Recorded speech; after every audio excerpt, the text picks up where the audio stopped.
Good evening, ladies and gentlemen.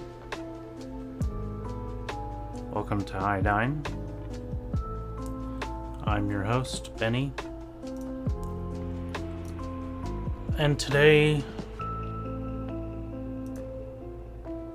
I don't know, doing whatever.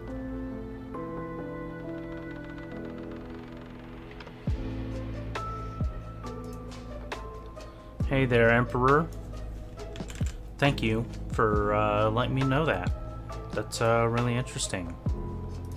I already switched it over, and well, guess we'll find out if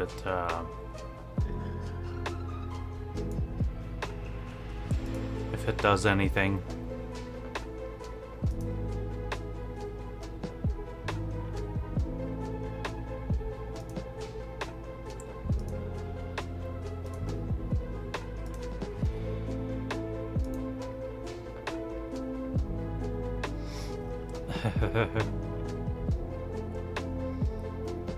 I don't know about as valuable. There are only 60 people viewing right now.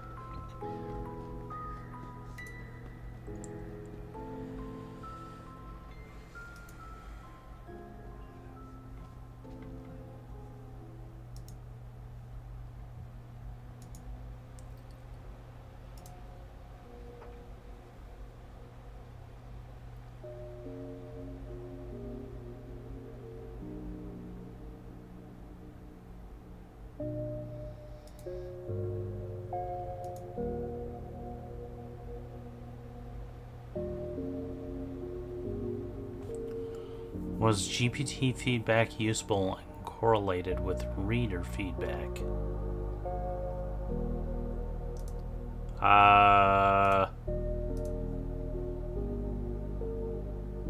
What do you mean?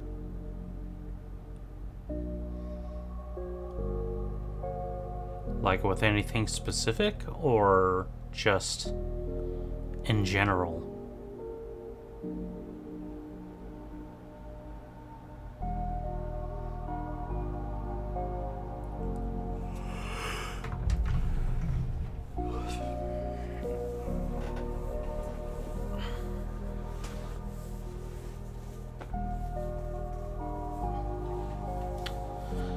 I mean, in general,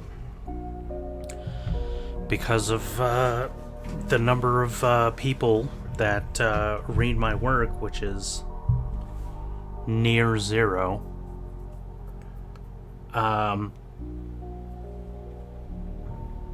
GPT generally provides way more feedback than I ever get from users. And I do find a lot of it useful, you know.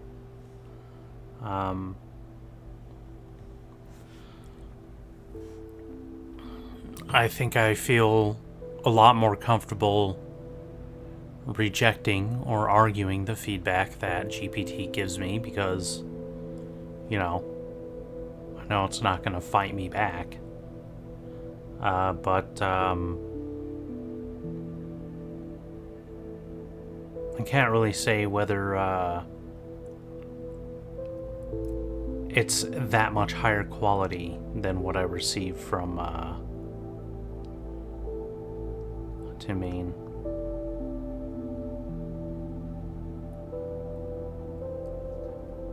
It fights the prose more than the story. I think I could definitely understand, like,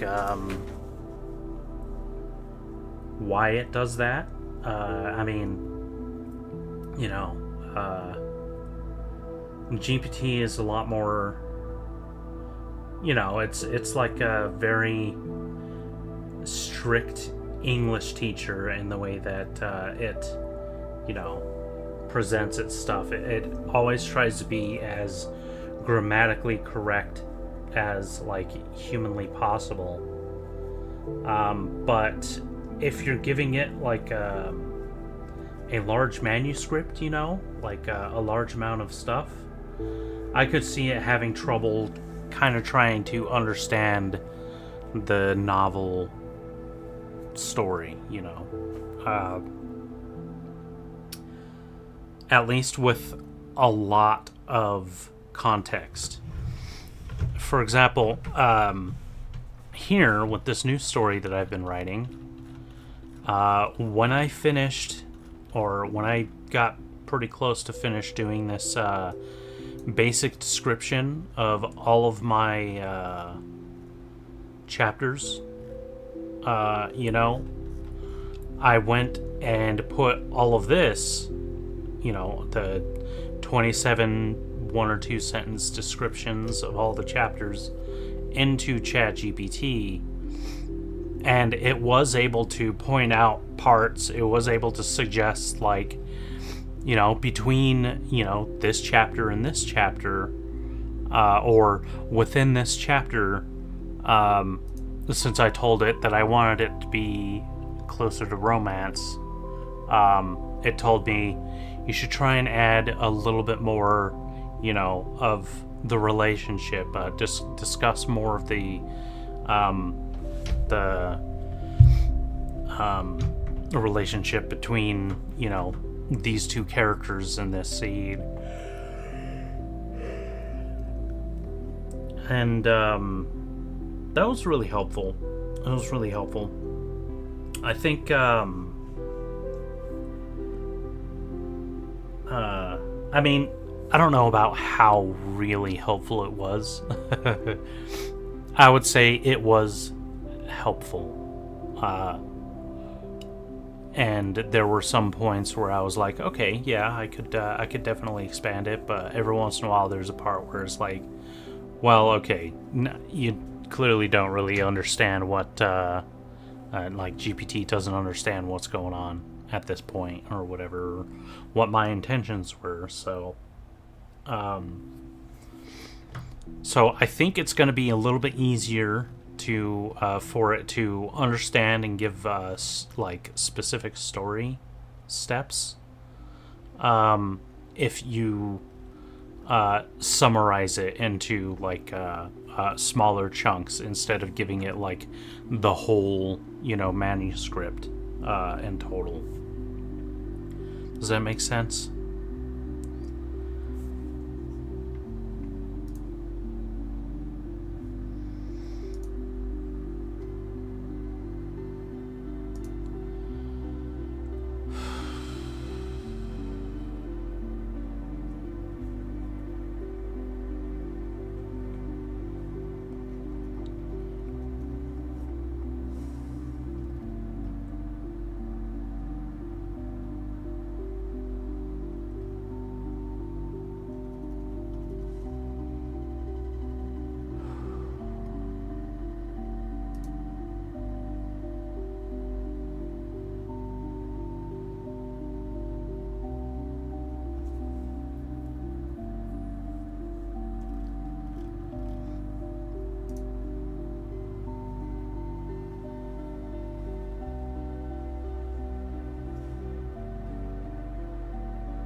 I'm not doing great, guys.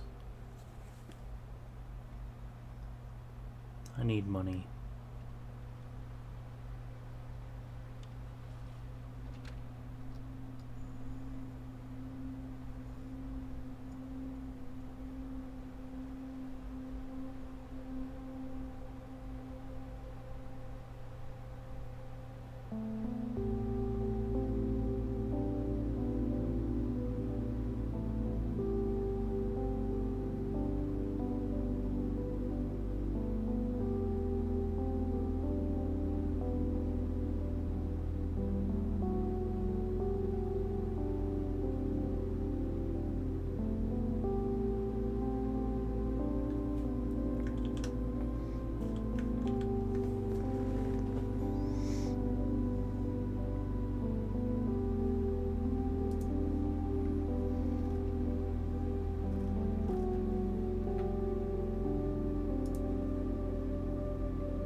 Hey there, Martyr. How are you?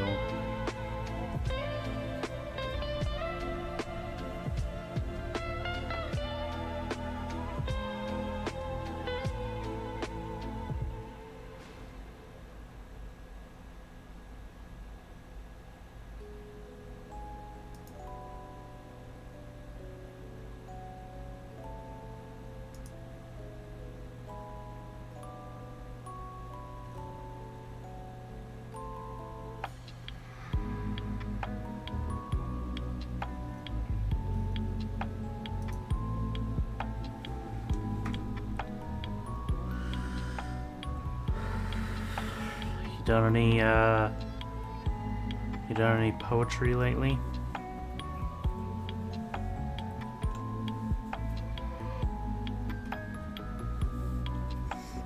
Made any good music?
Prison of Photographs.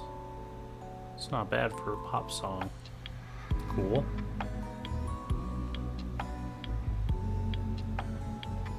Do you post your stuff on like SoundCloud or anything?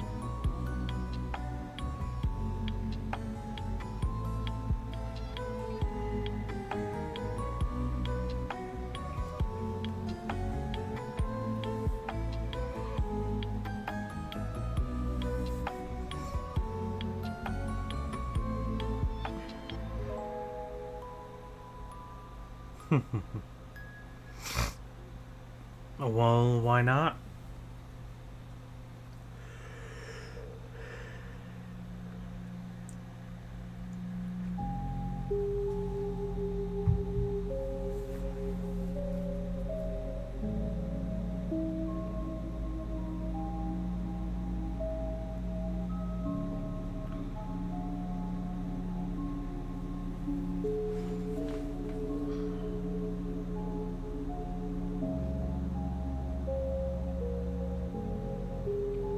I see.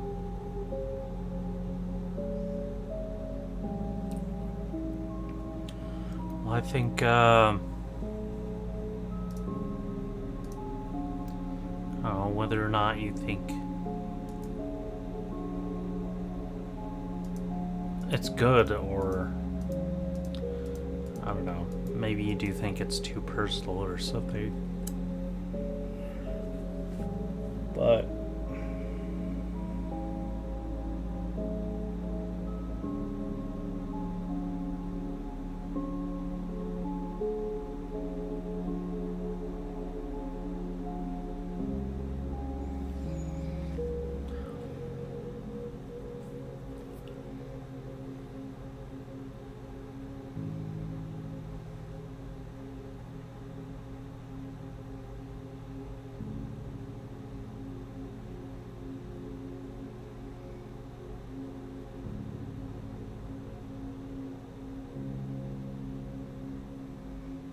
people do that. Yeah, it definitely does happen. Especially if you're working with AI.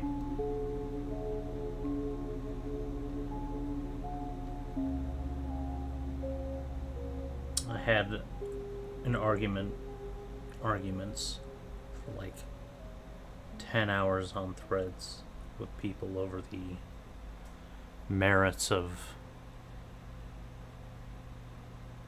using AI for creativity.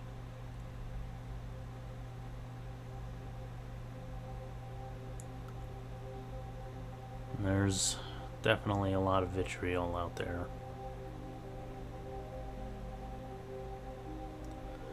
I was gonna say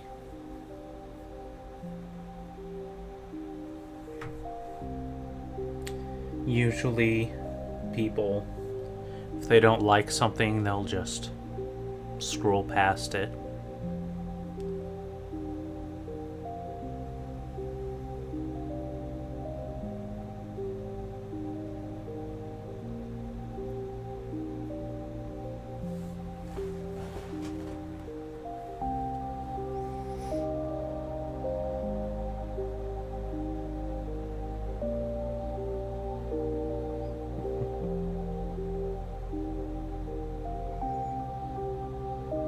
That's fair. That's fair.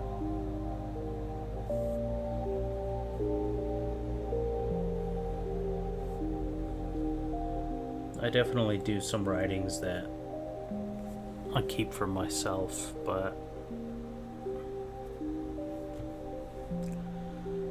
as I'm getting older, I'm finding that my time is much more valuable. It's much more valuable to me, and so I feel like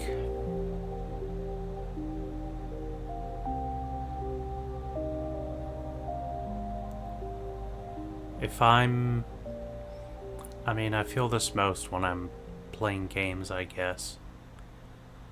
If I'm playing a video game and I'm not streaming it for people to watch and interact with, and maybe, just maybe, go and check out my Patreon. If I'm not doing that, if I'm not streaming the game that I'm playing, then it's a complete waste of time. Although right now I'm just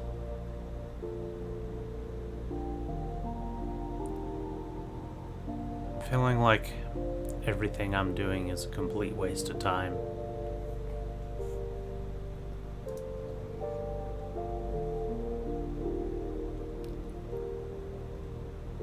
I've been working diligently for, let's see,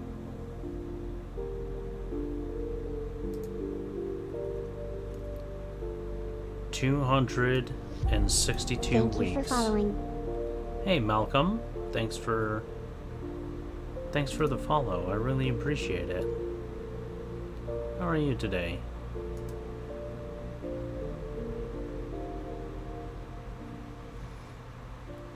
But yeah, I've been doing weekly updates on my Patreon for 262 days. And don't really seem to be making 262 weeks, sorry, so that's like 4 years, 5 years. Let's go to calculator. 262 divided by 52. That's just over 5 years. Every week for 5 years, I've been posting on Patreon about all of the artistic whatevers I'm doing.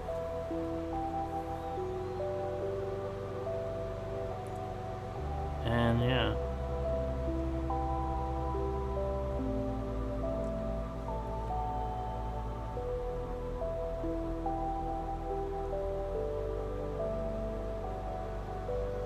What are you up to, Malcolm?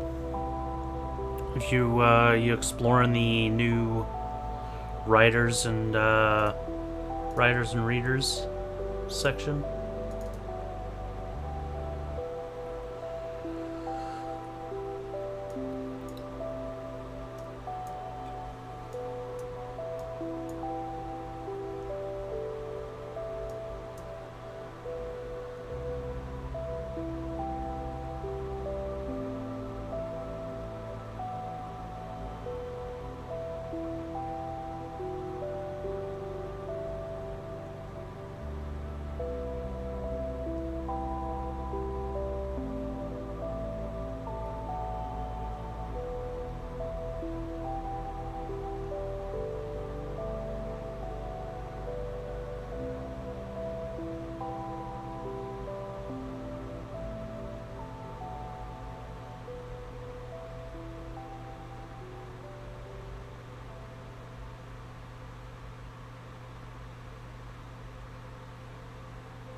Yeah. And that's what I hope. That's why I keep posting stuff. But,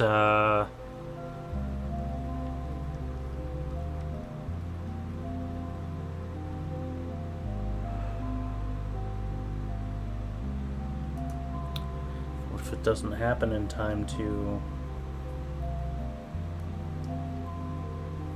benefit me at all while I'm still alive?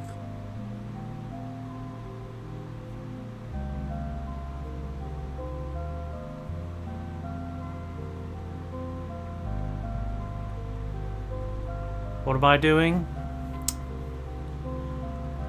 Ostensibly, I'm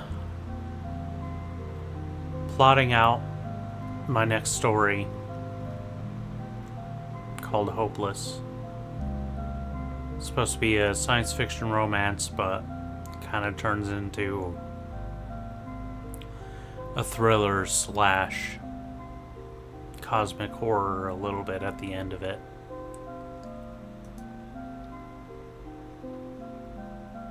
But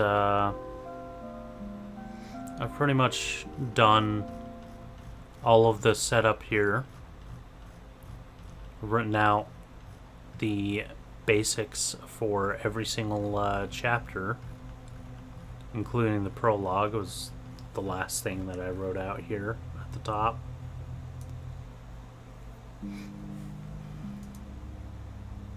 I finished this yesterday. I wrote this yesterday. But today I'm just wallowing in self-pity and wondering what I should do, what I can do to make a survivable income.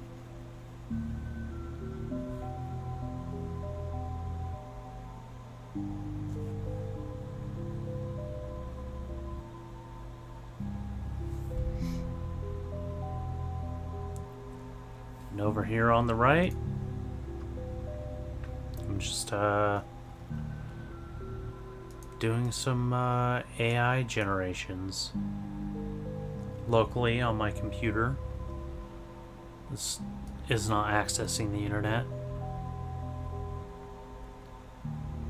And these images I've just made use the prompt desperation, depression, loneliness, and poverty. Because those are kind of the things that I'm feeling right now.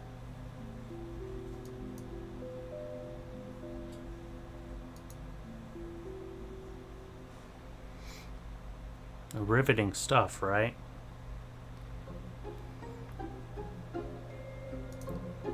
guess writing has always been something that people just love to watch.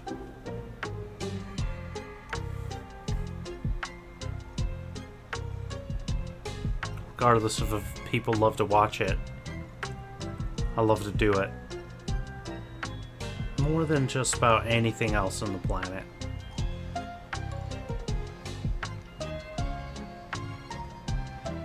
It's the only thing that I want to do.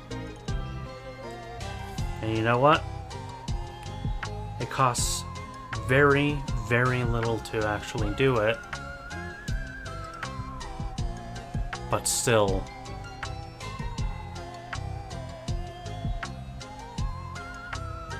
I can't afford to just keep doing this.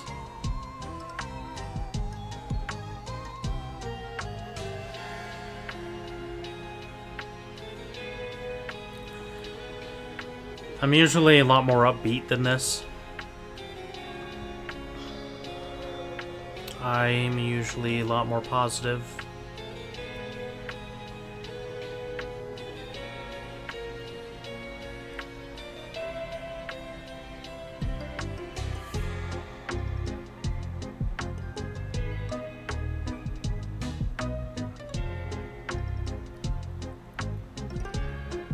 Do you think smoking some cannabis will help?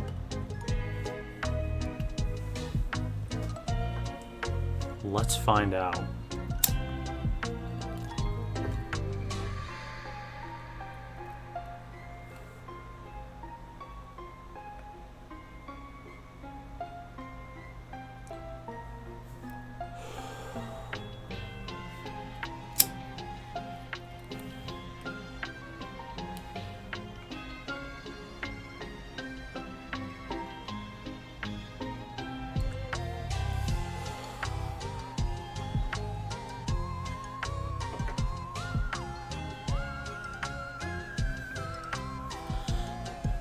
So Malcolm, what do you like to do?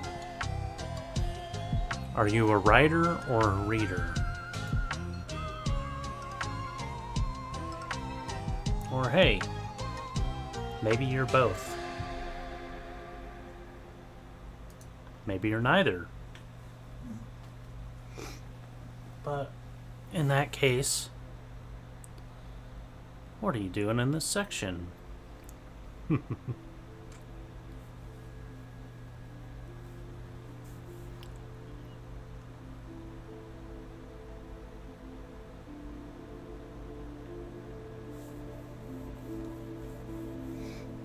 Alright, I'm gonna read off everything that I've written so far because I can't think of anything else to do. Oh, let me pull up the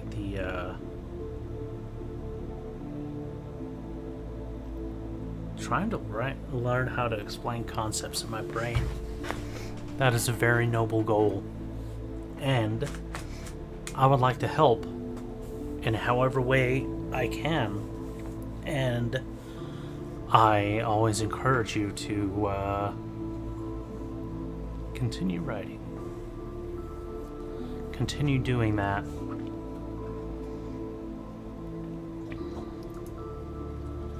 So this story... Oh, let me... just one moment here.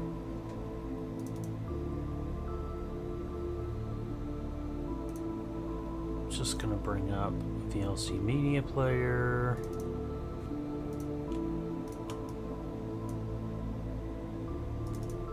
For something a little bit more interesting to look at than just a static picture, I've got a whole bunch of pictures. These are characters from this novel that I'm writing.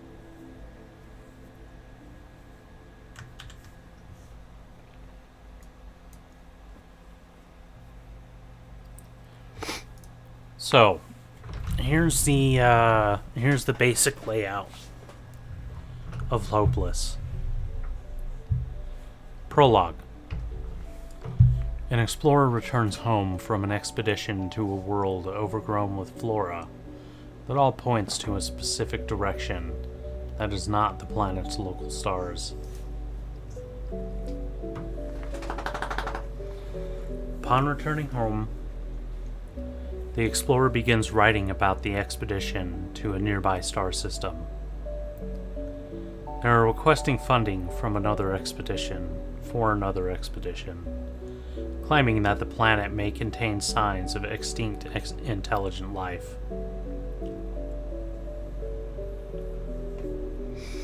The explorer also notices a new star in the sky that appears a shade of yellow that is abnormal, even for yellow dwarfs.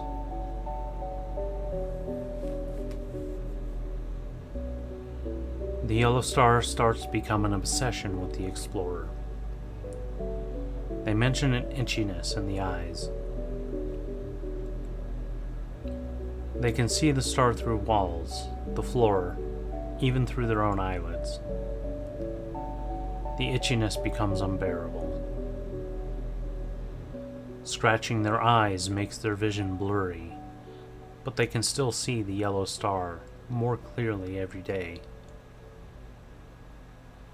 The researcher is found in their home, with their eyes scratched completely out, but staring intently at the ceiling.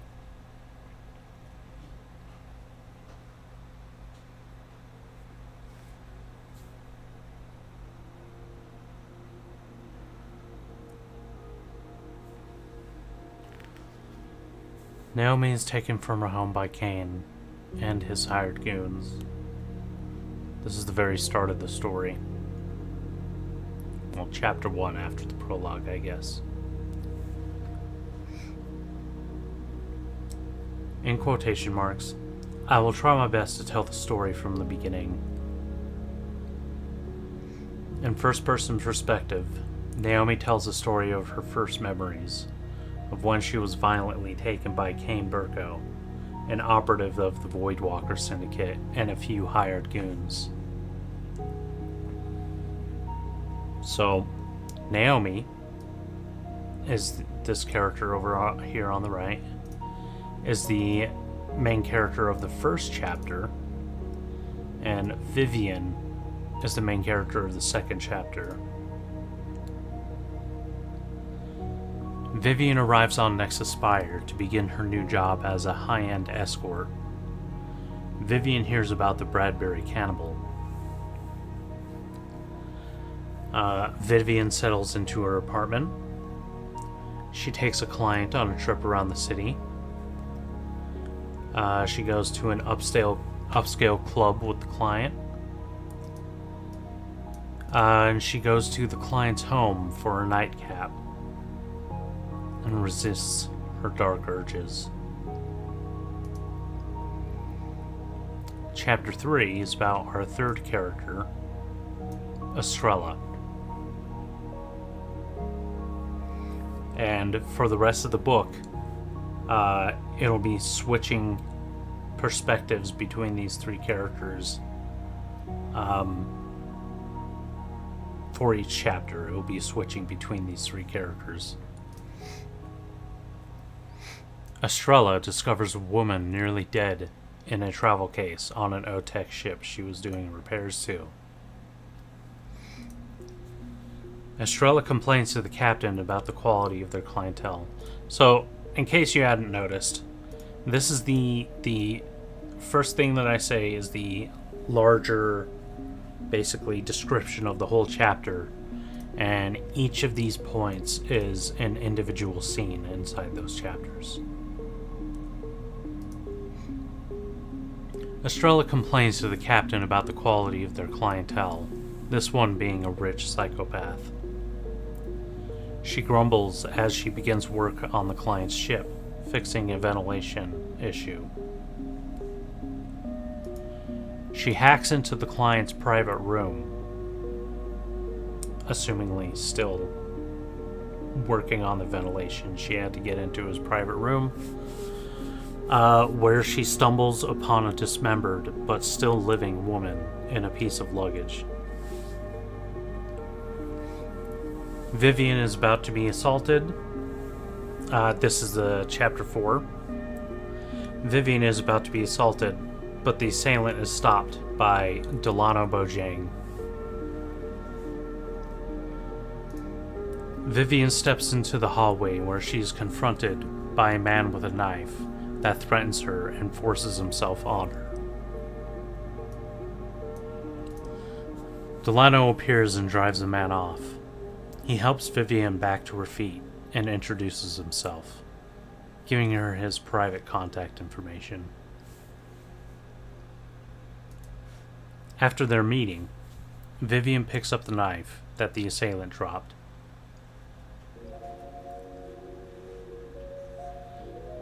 Chapter 5.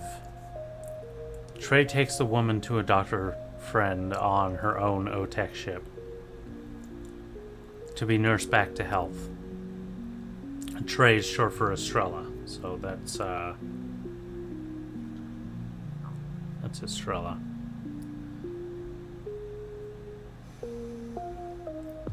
Trey hands off the woman to her ship's medical team. She asks the captain if she's going to do anything about it. The captain refuses, as the owner of the ship is bringing unwanted attention to because the owner of the ship is too powerful, and it could jeopardize their mission, bringing unwanted attention to their ship.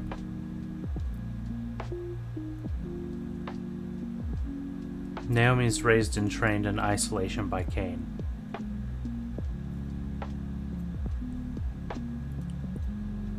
The girl lives a day of her adolescent life in solitary captivity. Her living space has a sterile aesthetic, but contains everything she needs to live. She is taught how to read and write using digital interfaces. She has tantrums, damaging and destroying items, but they are replaced when she is asleep.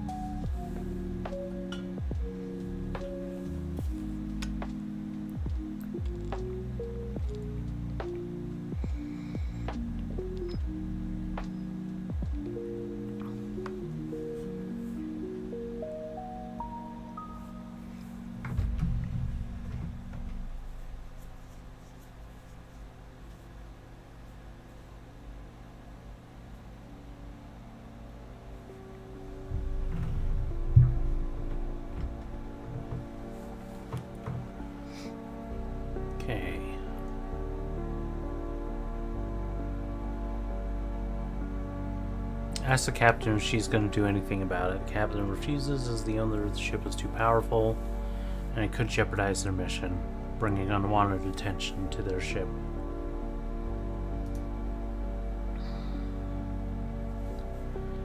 Naomi is raised and trained in isolation by Kane.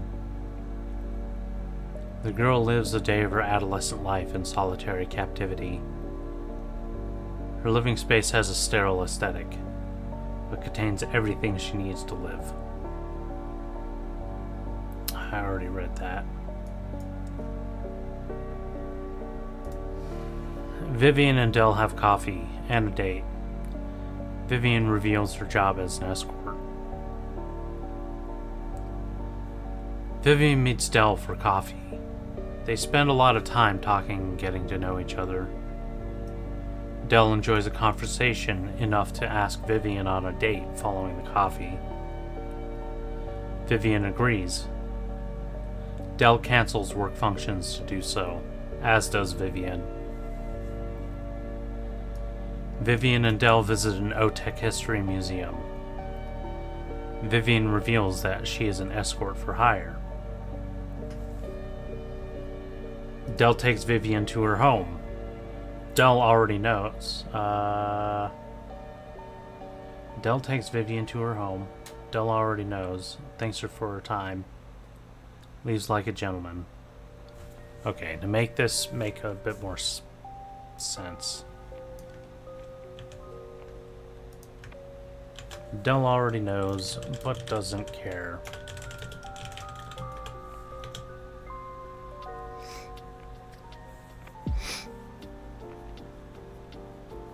What does Odie mean? Odie is the name of, if you'll see in the middle of the screen down at the bottom there, waving his little head around. That's Odie. He's my little robot VTuber. And yeah, he's a robot that thinks that he's a mid-30s man that Twitch streams writing and video games. That's Odie's whole deal. But Odie is short, like the channel is called Iodine. You know, like that's kind of like the name of the business or whatever, or the channel, as I just mentioned. And Odie is right there, right in the middle of Iodine. So they're inextricably linked. Did I use that word right? Inextricably. In a way that is impossible to disentangle or separate. Yes. Okay, where was I? Dell already knows but doesn't care. Dell takes Vivian to her home, thanks her for her time, leaves like a gentleman. Chapter 8. Trey is visited by Eden, prompting her to start drinking, and invites a man over for sex. This is Trey. Trey is visited by Eden while she rests next to the woman. Eden refers to good memories they had, says they can make more. Trey gets angry and leaves the room. Trey starts drinking in her own room, trying to ignore Eden. She invites a casual encounter onto the ship into her room. Trey begins getting intimate with the man as Eden watches until she just disappears. As Eden watches,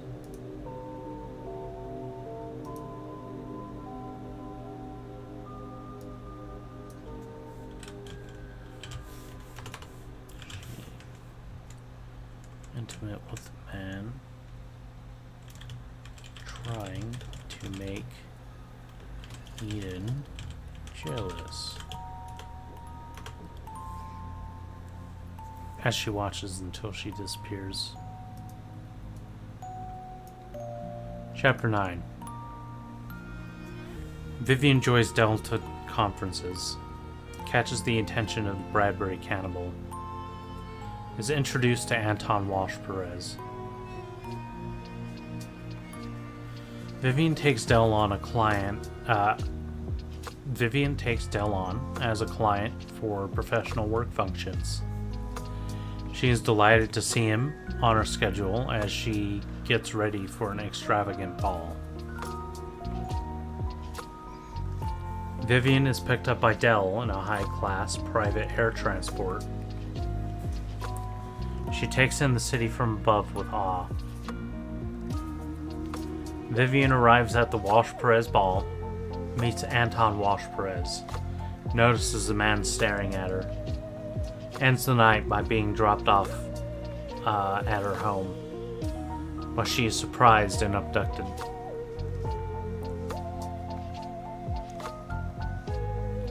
Chapter 10. The injured woman begins talking, introducing herself as Naomi.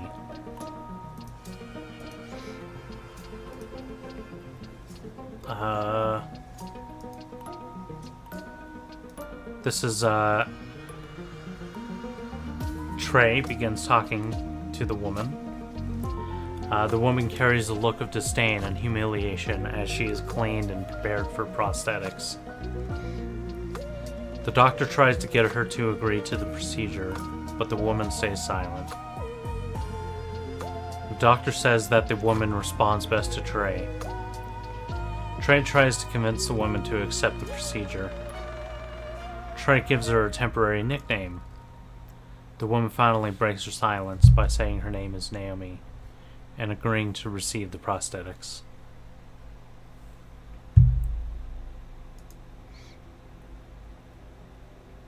Naomi receives a BSI shortly into her adolescence.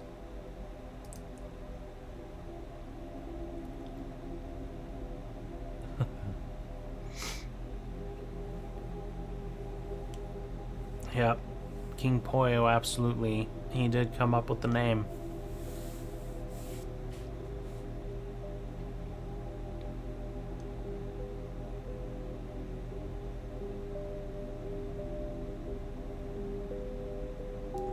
The object of the unloved is to love, so that the unloving become more loving.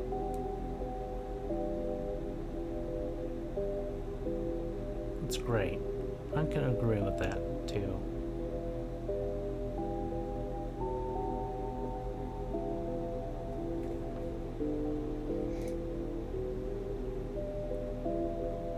Chapter 11. Naomi receives a BSI shortly into her adolescence. The young girl awakens naked on an operating table as an automated surgical machine operates on her spine.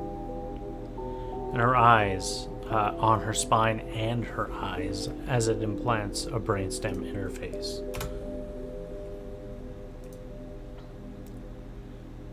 The girl feels it and loses consciousness from the pain.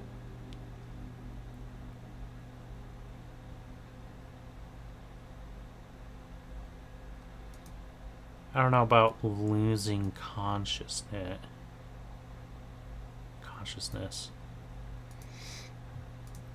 Let's do a little bit of research with ChatGPT. Now, disclaimer. Some of this information may not be exactly correct. So, if there are any very specific claims in this, you better believe that I'm going to double check them. So, tell me about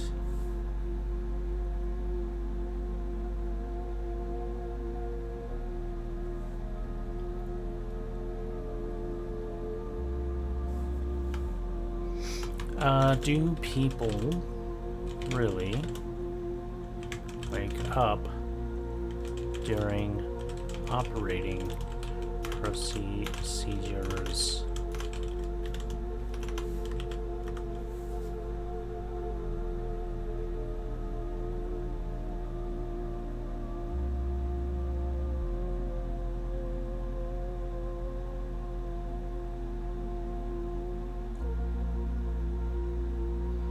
I don't know if operating procedures is the right terminology, actually.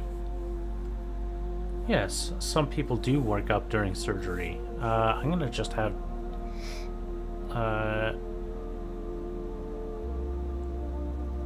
GPT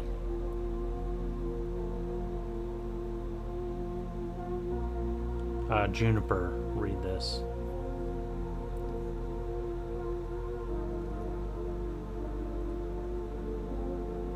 Juniper, take me away. Yes, some people do wake up during surgery, a phenomenon known as anesthesia awareness. It occurs when a patient becomes conscious during a surgical procedure while under general anesthesia. This can range from being fully awake and aware of the surroundings to partial awareness, where the person may hear sounds or feel sensations without being fully alert.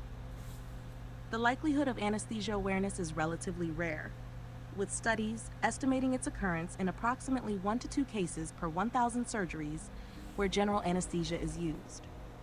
However, the incidence can vary depending on the type of surgery, the patient's medical condition, and the specific type of anesthesia being administered. Anesthesia awareness can happen for several reasons. 1. Underdosing of anesthesia.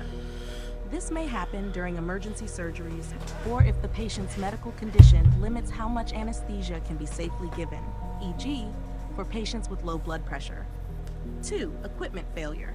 A malfunction in the delivery of anesthesia gases or drugs may result in insufficient levels of anesthesia. 3. Individual variability. People's bodies metabolize anesthetic drugs differently, and some may require higher doses to stay fully unconscious. While most people who experience anesthesia awareness do not feel pain, a small percentage may experience discomfort or even severe distress. This is why monitoring systems are in place to assess a patient's level of consciousness during surgery. These include monitoring brain activity, heart rate, and blood pressure, which can help detect any signs of awareness during the procedure. In summary, while anesthesia awareness can happen, it is a rare event, and advancements in monitoring have helped to significantly reduce its occurrence. Sweet, dude. Dang, Poyo. Lost your headphone case? That sucks. What kind of headphones? Were they like earbuds or over the ear? Beats by Dre? Or AirPods?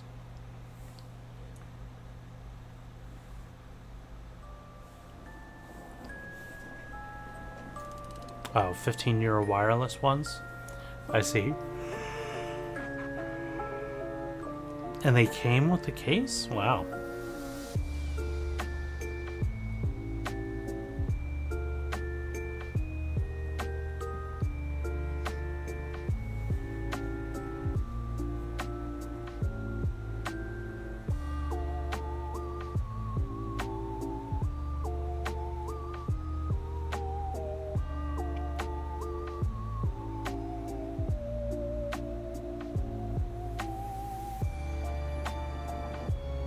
I appreciate you guys being here. Okay, let's continue. So... Oh, that was going to be my next question.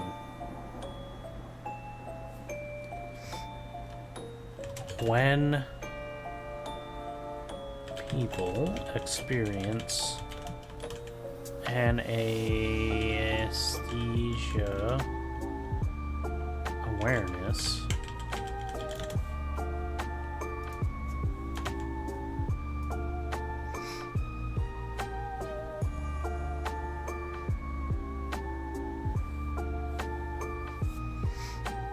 do people lose consciousness again due to the pain of the procedure?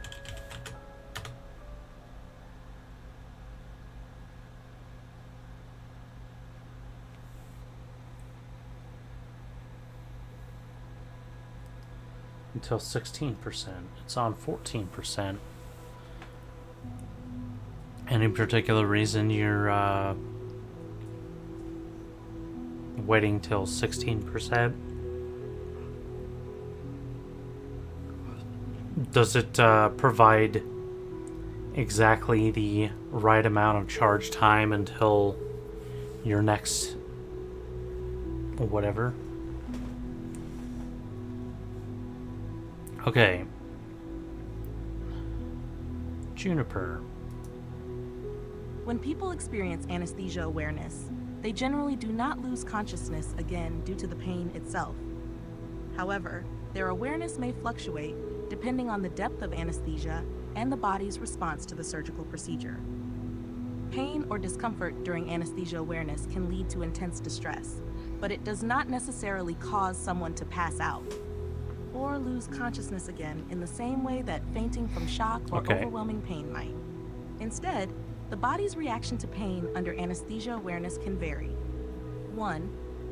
Physiological responses. The body may react with increased heart rate or blood pressure in response to pain, which might alert the anesthesiologist. These reactions are typically monitored during surgery and can prompt the anesthesia team to adjust the anesthesia dosage. 2. Medication adjustment. If anesthesia awareness occurs and is detected, anesthesiologists typically increase the anesthetic dosage to bring the patient back into full unconsciousness. However, if not noticed immediately, the person may remain conscious but paralyzed, unable to communicate. 3. Emotional distress. While some people experience pain during anesthesia awareness, others may feel sensations like pressure or hear sounds without full pain perception, but these experiences can still cause psychological trauma and distress after the fact. In summary, the pain from anesthesia awareness doesn't directly cause unconsciousness, but the body's response and adjustments in medication usually result in the patient being put back under deeper anesthesia. Psychological effects can persist, making the experience highly traumatic for some individuals. Sweet. So yeah. The girl experiences anesthesia awareness. She is...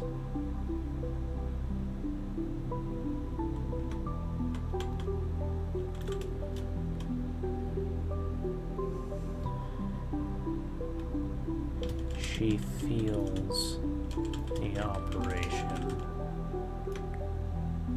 She feels every part of the operation. Isn't that effed up?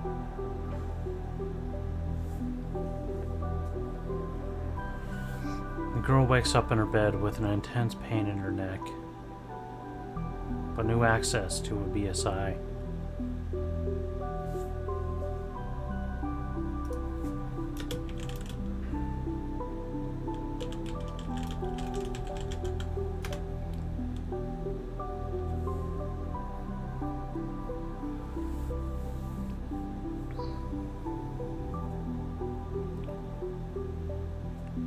She wakes up with an intense feeling.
Girl wakes up in her bed with an intense pain in her neck and behind her eyes, but new access to a BSI. Meets Kane through the BSI, tries to attack him. Of course, she's only attacking a hologram. Chapter 12. Vivian expresses terror as the cannibal prepares meat and tells her his plans for her. But when he leaves, Vivian is able to calmly and effectively escape her bindings. Vivian investigates the cannibal's lair, finds corpses of young women in various states of harvest, finds no survivors, waits for cannibal's return, ambushes them, captures them. Vivian reveals to the cannibal her own experience in cutting flesh, but has never tasted it.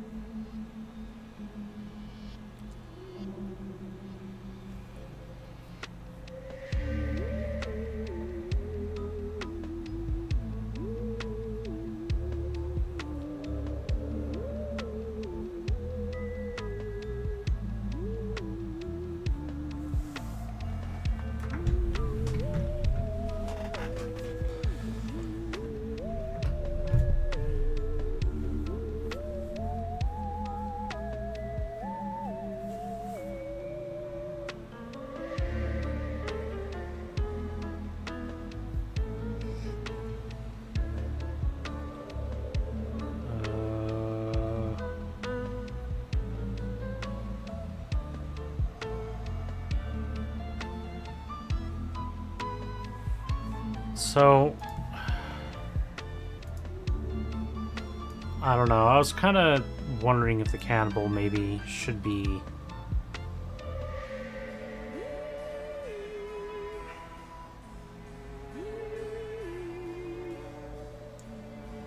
Maybe the cannibal is like mute. I don't know. I suppose it wouldn't make sense if the cannibal is very talky until Naomi takes his tongue.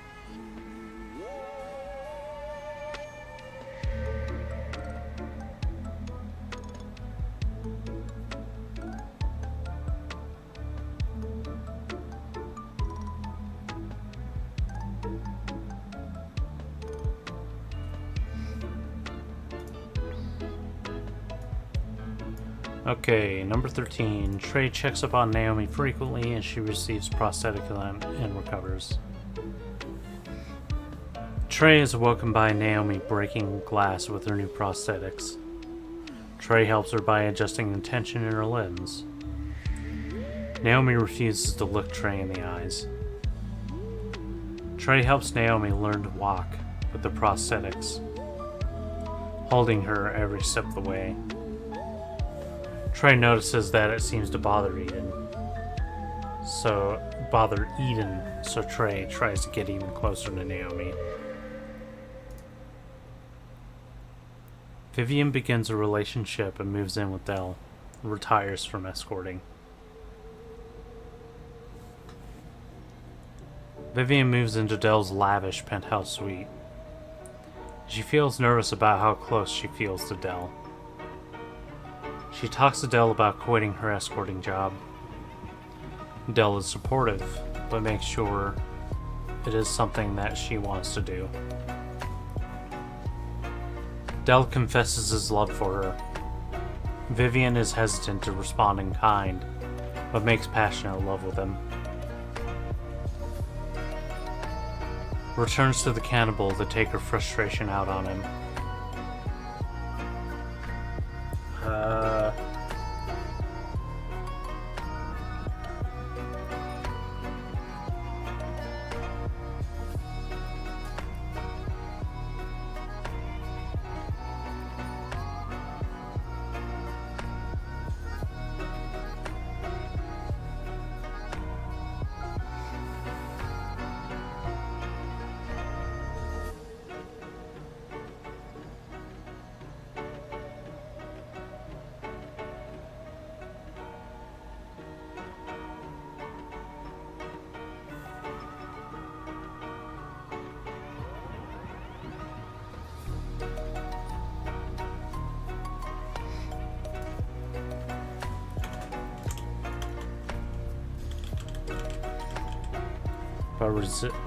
But resists her dark urges.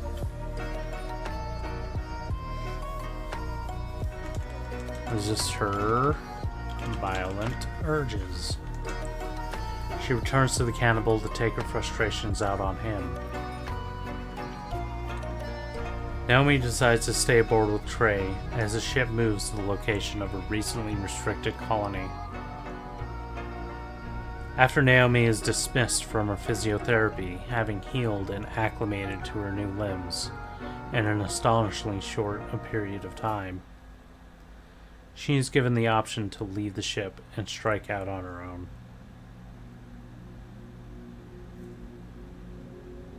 Trey feels lonely when Naomi leaves, becomes angry with Eden, who begins asking her strange questions. Like a child. Asking her strange questions like a child. The ship leaves for a recently restricted colony. Trey returns to her quarters to find Naomi has decided to stay.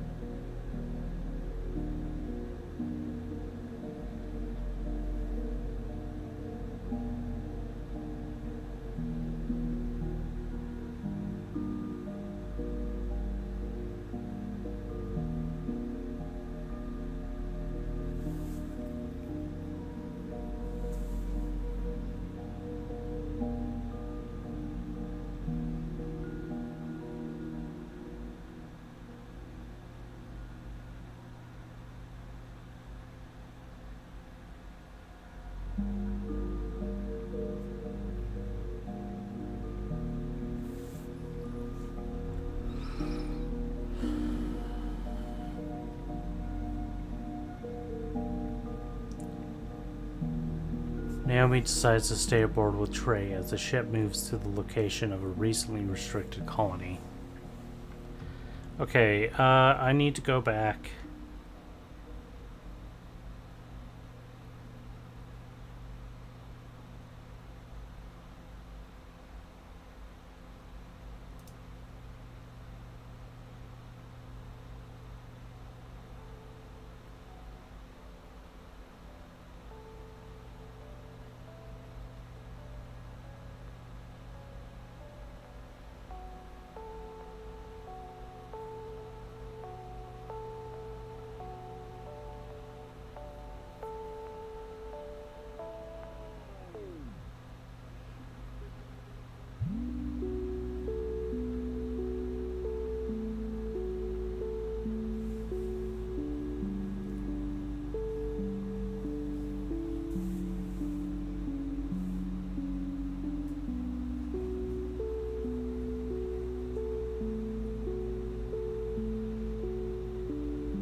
I'm just wondering if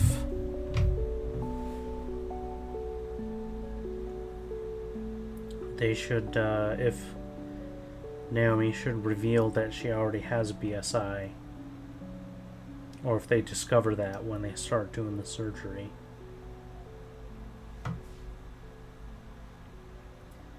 Naomi would know that they're going to do a surgery to give her a BSI to work with the prosthetics.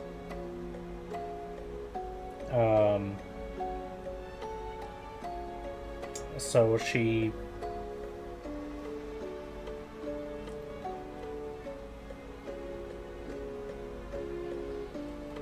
knows that they would find out, and even in the middle of the surgery, which she might even be awake for, because anesthesia didn't work for her the first time. But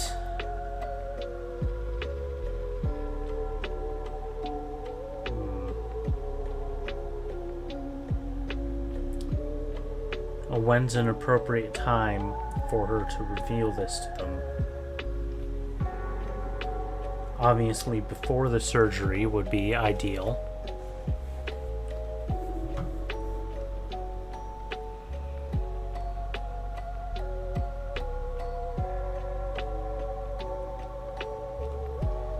But if they do find out,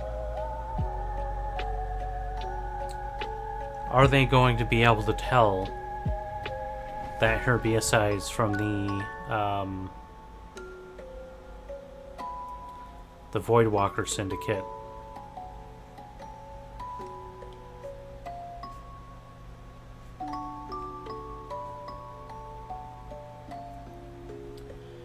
If the surgeon or surgeons find out,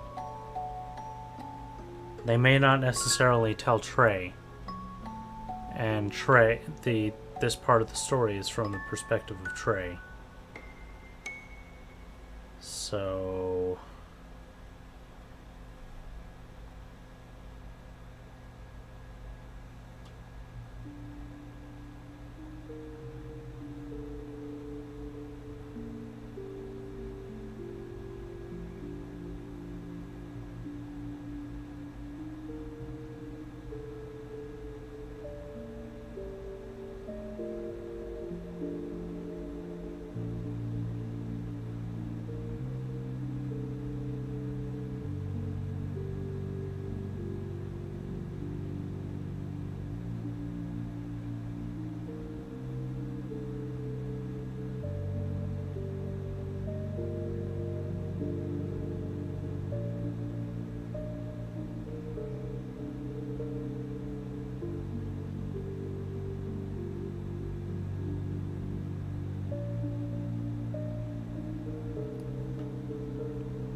I'm so incredibly tired, guys.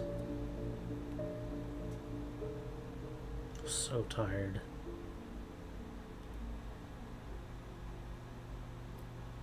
I'm exhausted.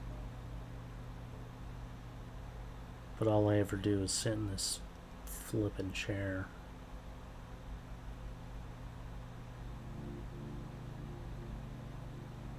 I'm stressed.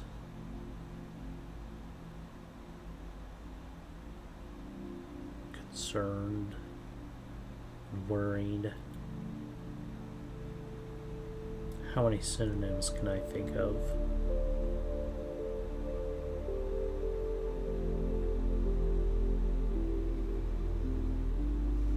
Is it useful to turn this concern into rage, fury, and anger?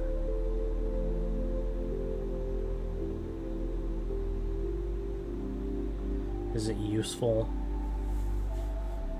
to complain about the state of corporate America, the state of capitalism in this country, and I would say, by extension, the rest of the world?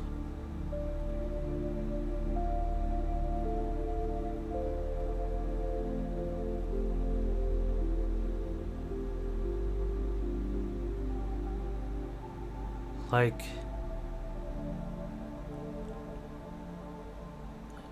you know, could Bill Gates give me, like, you know,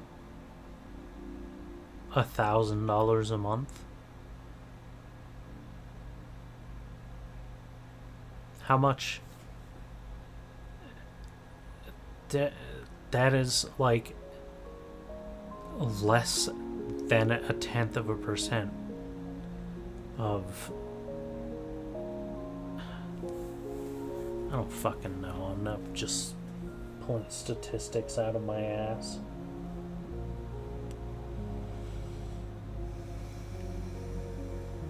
But even if I don't have the willpower to do the actual math right now,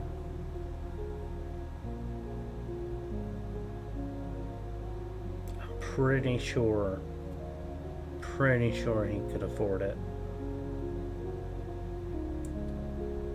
But hey, he's supposedly, apparently, working on making sure that no children around the world experience malnourishment.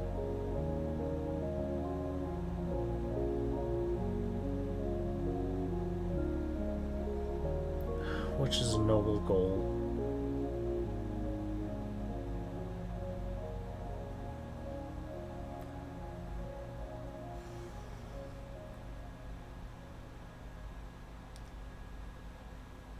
And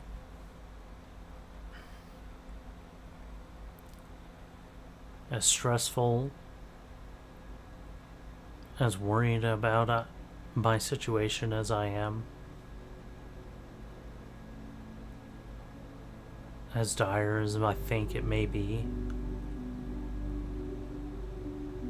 you know, I'm not in an abusive home.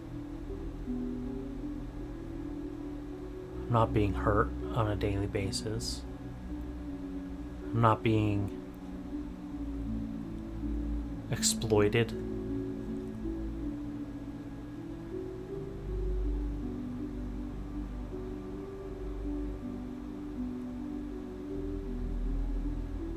Things could be a lot worse. Things are a lot worse for an incredible amount of people.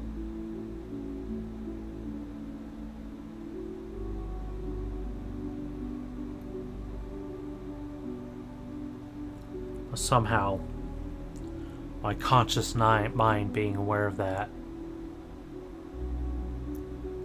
does nothing does absolutely nothing to alleviate depression or anxiety.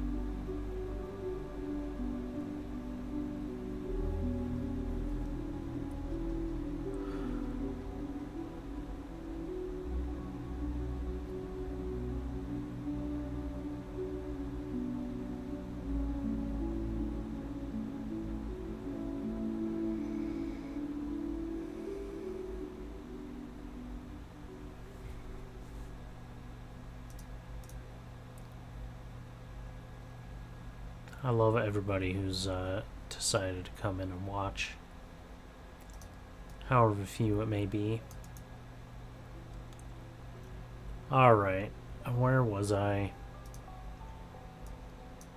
Trey checks up on Naomi frequently as she receives prosthetics and recovers.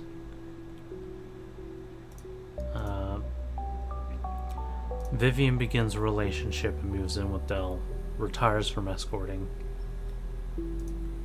Okay, I already did that one. Chapter 15. Naomi decides to stay aboard with Trey. As the ship moves to the location of a recently restricted colony. After Naomi is dismissed from her physiotherapy, having healed and acclimated to her new limbs in an astonishingly short period of time, she is given the option to leave the ship and strike out on her own. Trey feels lonely when Naomi leaves, becomes angry with Eden, who begins asking her strange questions like a child. Okay, I already read this too. The ship leaves for a recently restricted colony. Trey returns to her quarters to find Naomi has decided to stay.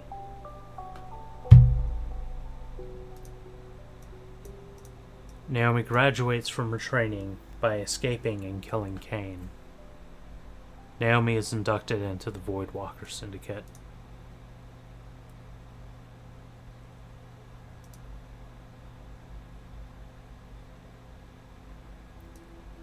The girl is given a knife for her 16th birthday.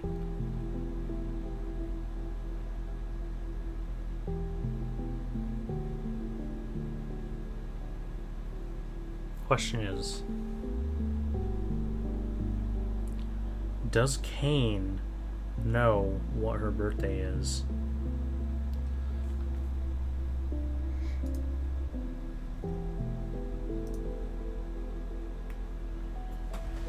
Okay.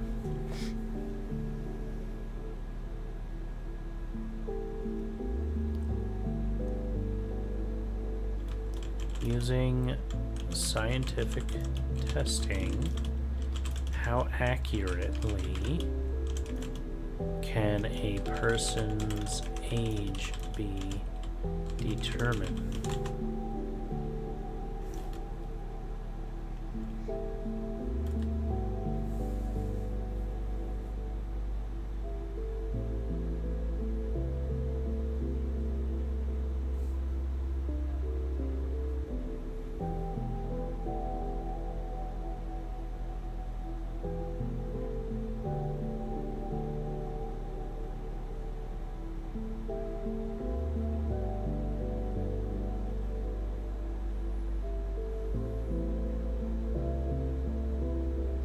Have at it, Marty. I keep calling you Marty. Is it Martyr? Do you prefer Martyr? Are you against me calling you Marty? Because I'll make a more determined effort to be accurate in the future. Never mind, it's too long. Hey, if you're not in my... Hold on. 1 second.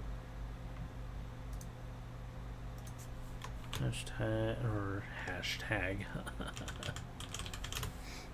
Feel free to go join my Discord, and if you're not already in there, and you can post it in the writing section.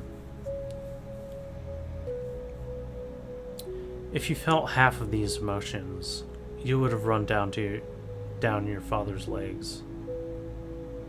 Out of fear to live, to breathe, to stand, in the face of storms, life's shifting sands. The weight of truth too heavy to bear, the shadows of doubt cast everywhere. You'd crawl into the corners of night, afraid to feel, afraid of light. But we who face the rising flame, who tremble, but still call the name of hope, of love, of dreams untold, are stronger than the fear we hold. For in this dance of pain and bliss, we find the courage we thought we'd miss. To rise, to fight, to dare, to give, to feel the fear, and still to live.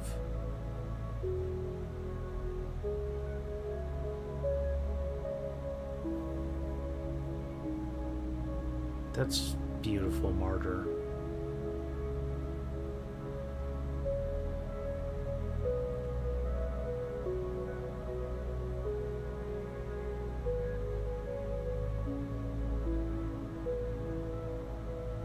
I really appreciate you writing that. That truly is... that's beautiful. Do you post these anywhere yourself? Like, do you have a website or something? Feel free to put it right there in the chat if you've got a place where you post these, where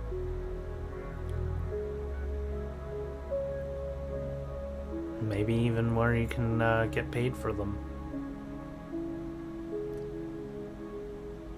because that's absolutely worth it.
The girl was given a knife for her 16th birthday, assumed.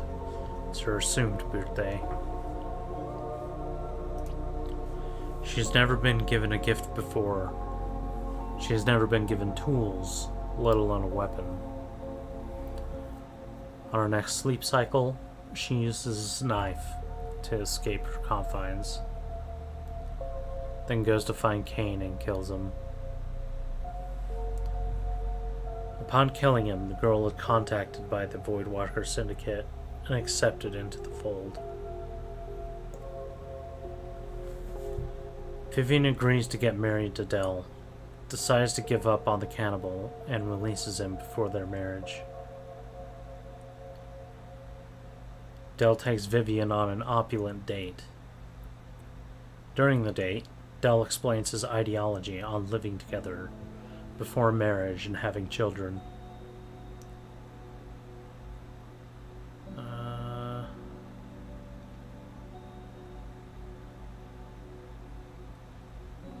Vivian understands and agrees that marriage does not carry any significant meaning.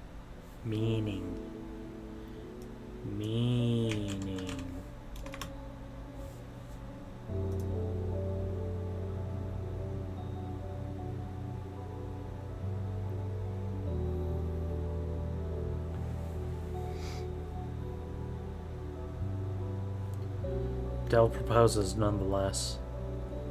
Vivian agrees. Shortly after their post-engagement encounter, Vivian leaves to meet the cannibal. She tells him that she needs to get rid of him, takes him into the wilderness, and leaves him.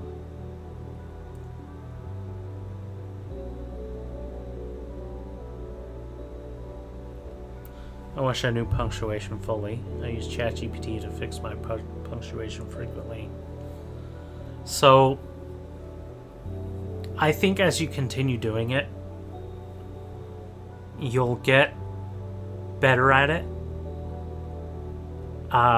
Your human brain will start noticing the patterns of like where the punctuation is used. And so even without, conscious knowledge or training in, English or grammar or, stuff like that, you'll just intuitively start knowing where the punctuation goes. That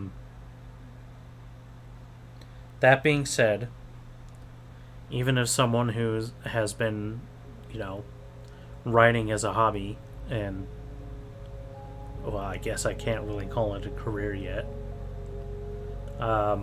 for many years, there are still some cases that are questionable that I don't quite understand.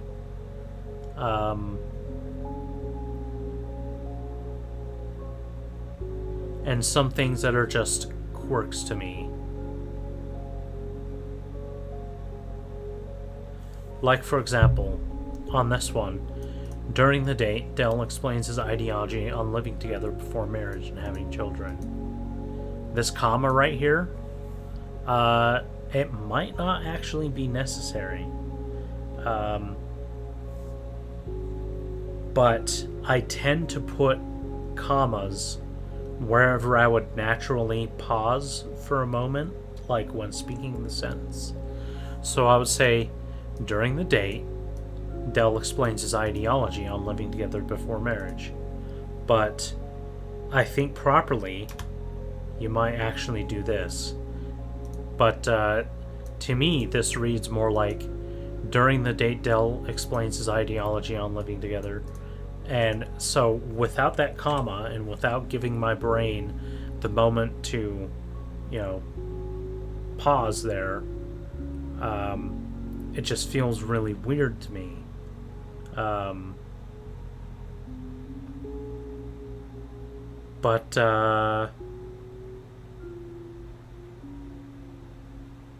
yeah, I don't know.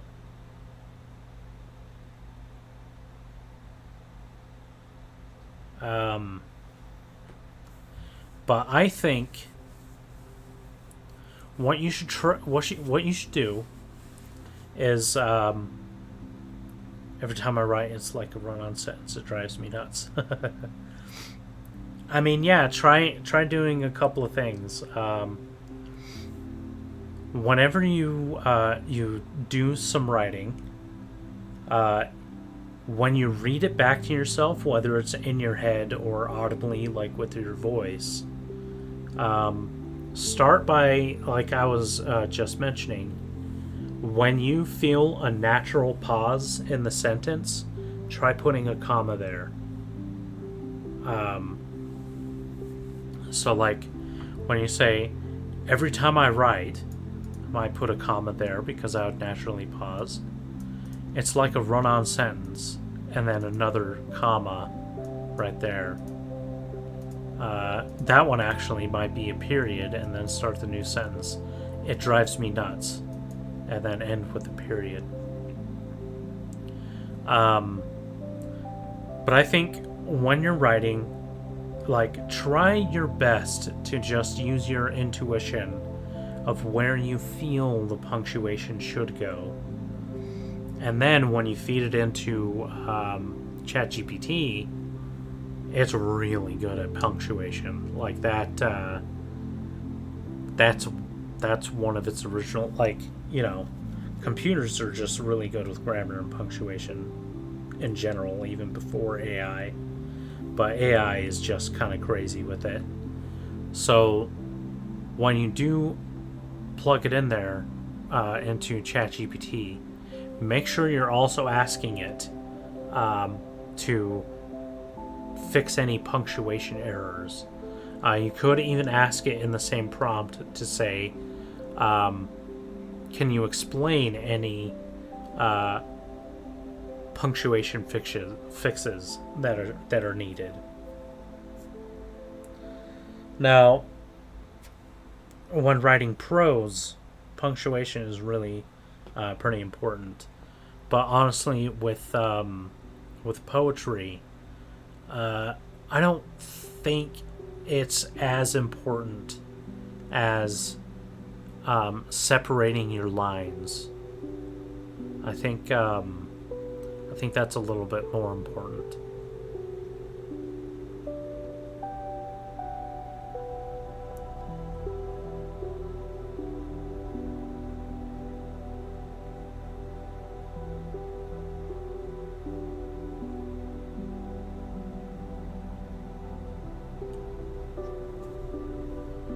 Some residents of the colony have been... Oh, whoops. Okay, let's see.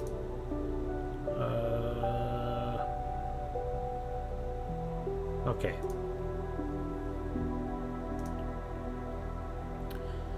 Vivian leaves to meet the cannibal. She tells him that she needs to get rid of him. Takes him into the wilderness and leaves him. Chapter 18. Some residents of the colony have been going insane and gouging their eyes out. The ship provides the colony with much needed medical and mechanical assistance. Assists with a patient that has gouged their own eyes out and doesn't interact with anything. Only seems to face a certain direction. Eden continues asking strange questions. Trey's confusion prompts Naomi to pry.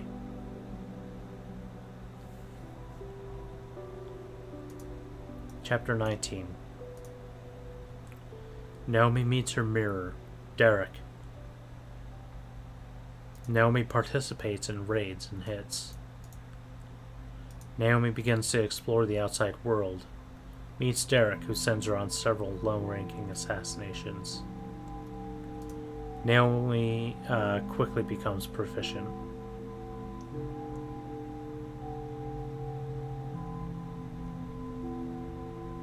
Chapter 20. Okay, yeah, I'm gonna go through...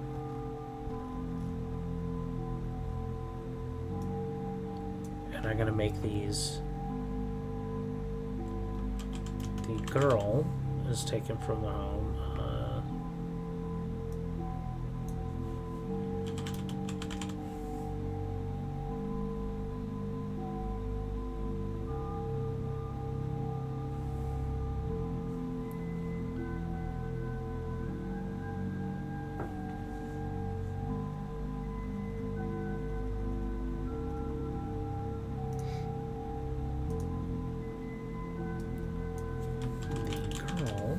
Raised and trained in isolation by Cain.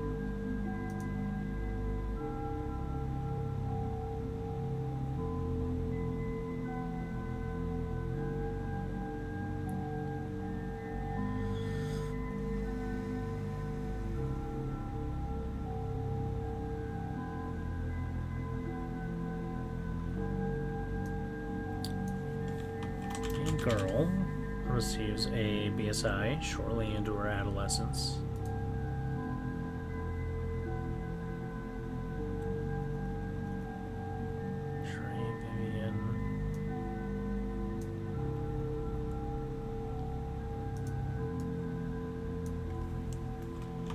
The girl graduates from her training by escaping and killing Cain. Naomi is inducted into the Void Walker Syndicate.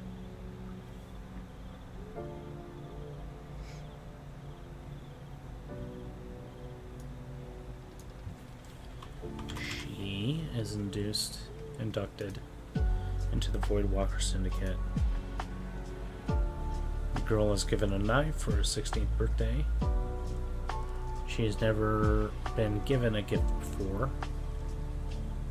She has never been... Okay.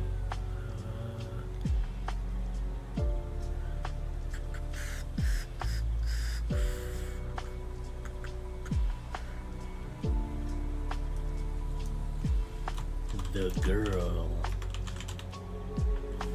meets her mirror, Derek. Now she participates in raids and hits. The girl begins to explore the outside world. Meets Derek, who sends her on several low-ranking assassinations.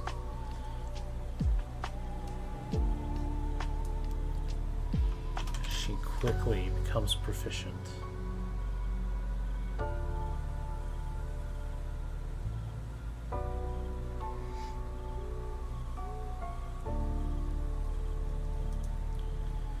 Vivian gets married, but receives a mission from the Voidwalker Syndicate to assassinate Dell before he was okay.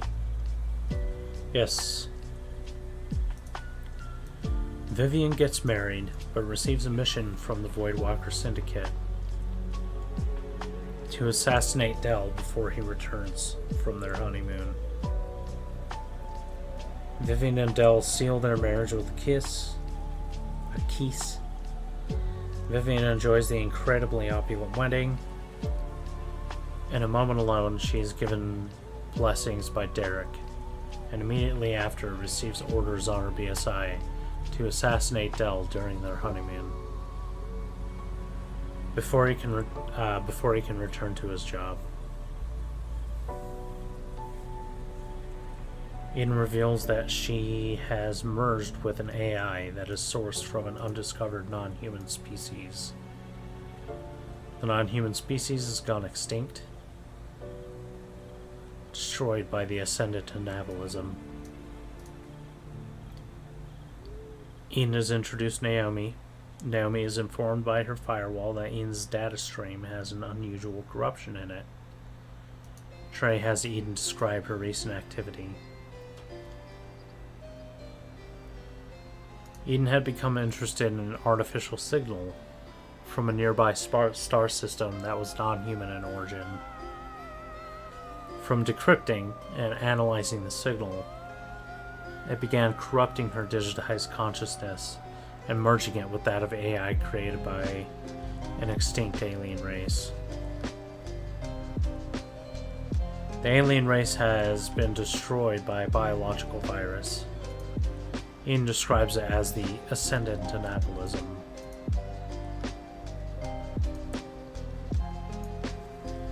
The girl begins to work deep cover, taking on the name Vivian Frost. Derek introduces her to a man who's paid for her services. She kills him in an erotic bloodlust. After a number of successful kills, the girl is groomed for deep cover work under the guise of an escort named Vivian Frost.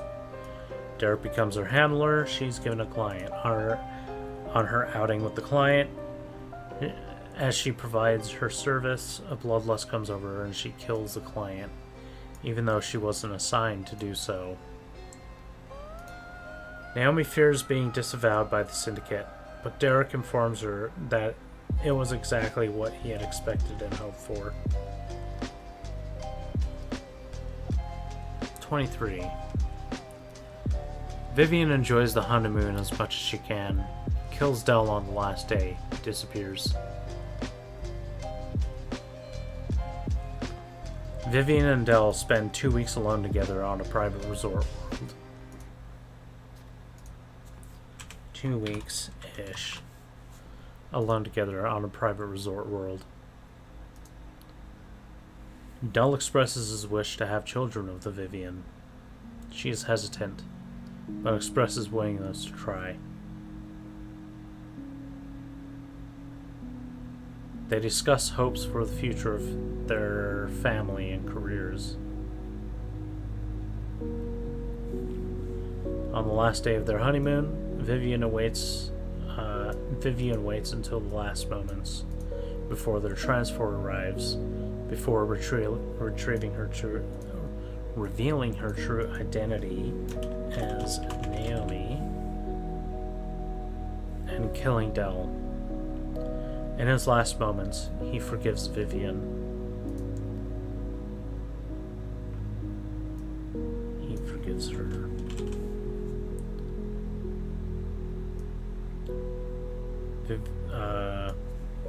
Naomi disappears into the jungle just before the transport arrives.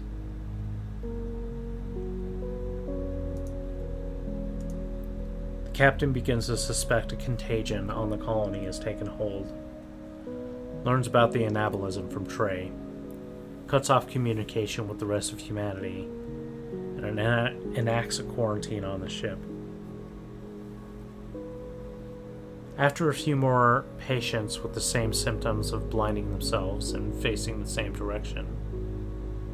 That's a sentence fragment, a fragmented sentence, an incomplete sentence. A few more patients with the same symptoms of blinding themselves and facing the same direction.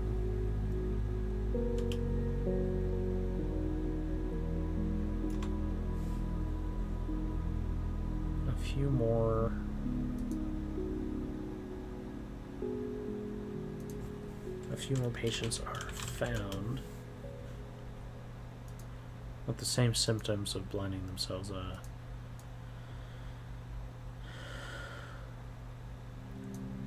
Trey and Naomi reveal information about the ascendant anabolism to the captain. The captain suspects the colony is facing the contagion, and that their ship may have already been infected. Captain shuts down quantum lock to communication, begins quarantine of the ship. Vivian returns to the Voidwalker Syndicate, obtains information on the goons that killed her family, and exacts revenge, but is then sold out by Derek and the Bradbury Cannibal. Vivian returns to the planet she was raised on, and to her old confines. Man, there's more.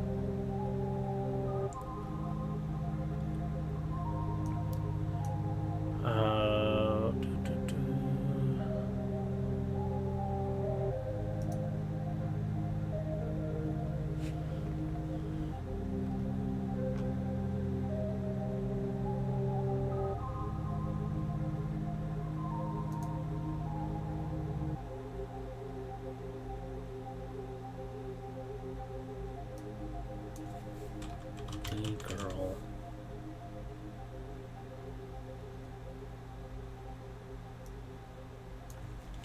I'm not gonna have her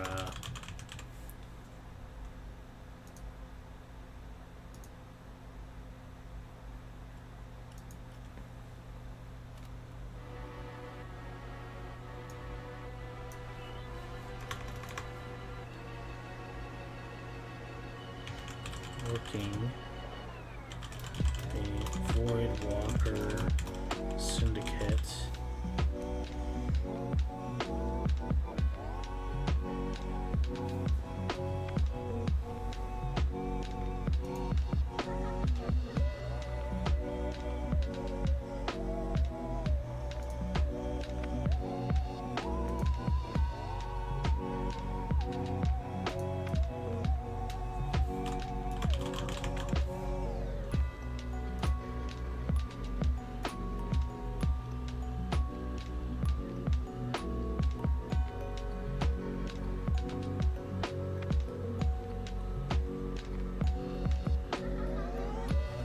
Alright, well, I'm gonna go ahead and call it there. I want to thank everybody for watching. Like and subscribe. And check out the description for a link to my Patreon, where you can find 200 weeks worth of content and updates on what I've been doing, including about 10 11 months of free content for anyone who does not want to support but wants to see what I got. Anyway, thanks again for watching. Have yourself a good rest of your time zone.